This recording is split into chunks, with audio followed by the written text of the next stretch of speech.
c'est même facile, enfin facile. C'est pas facile à expliquer, mais je vais vous l'expliquer. Faute de club pro, justement, ici. Qu'est-ce qu'a fait la Ligue? Le comité de Bourgogne, anciennement, devenu Ligue.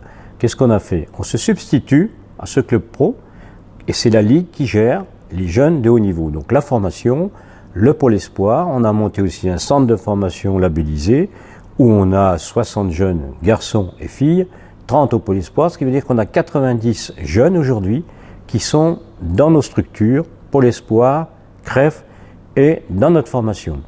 Après, vous l'avez vu, on a essayé de faire un rassemblement, c'est assez unique en France, hein, avec votre licence, que vous soyez dans n'importe quel club, du plus petit au plus grand, vous pouvez jouer dans ABCD 15. ABCD 15, finalement, c'est l'équipe que devrait avoir le grand club. Le grand club devrait avoir ces équipes-là sous son aile.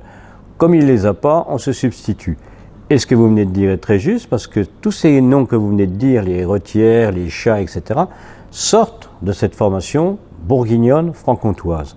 Et aujourd'hui, là, on peut affirmer, on a les chiffres, on sait où ils sont, on a 54 joueurs qui sont en top 14, Pro D2, aujourd'hui, sur les terrains, issus de cette formation, et pour certains, en équipe de France. Alors, bon, c'est pas la Ligue fait, mais forcément, elle fait aussi en concertation avec tous les clubs. Donc, on a un staff aussi qui est performant, il faut dire comme ça. On a des installations performantes et on a une formation de qualité. Un joueur, plutôt qu'il parte trop jeune, loin des bases, loin des parents, loin des études, mieux vaut qu'il reste le plus longtemps possible en Bourgogne-Franche-Comté. Les très très bons partiront toujours. Les moins bons resteront peut-être chez nous, alimentés, les clubs de National, National 2, Fédéral 1, voire même Fédéral 3, voire même Régional. On a un club en région, ici, dans Côte d'Or.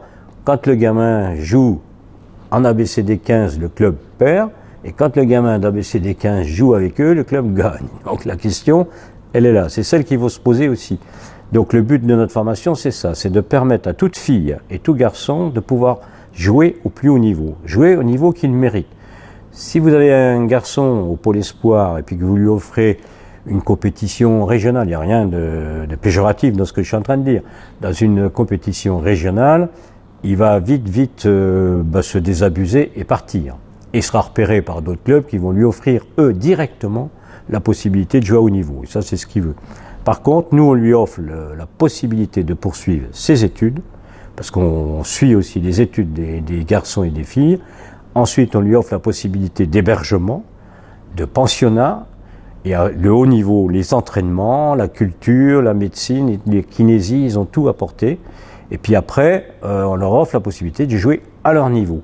Puis ils ont bien le temps de partir après, quand ils sont prêts, parce que le rugby dure jusqu'à 30 ans, 33 ans, bien après. Il y a quand même l'après-rugby. Donc ce qu'on leur permet aussi, c'est de prévoir l'après-rugby. Et c'est ce qu'on fait jusqu'à présent, je pense pas trop mal en Bourgogne-Franche-Comté, puisque les résultats, par exemple, ne serait-ce qu'au baccalauréat, sont de 100% pour ceux qui sont dans nos structures. Alors, la question, elle est là aussi. Nos gamins et nos gamines réussissent. Après, tous ne seront pas ingénieurs, mais tous ont une bonne situation quand ils nous quittent. Donc ça veut dire que quelque part, on sait associer rugby et études, contrairement à ce qu'on dit. Les études, oui, le sport, oui, et en principe, celui qui est bon en sport, mais il est bon en études aussi, parce qu'en principe, ça marche ensemble.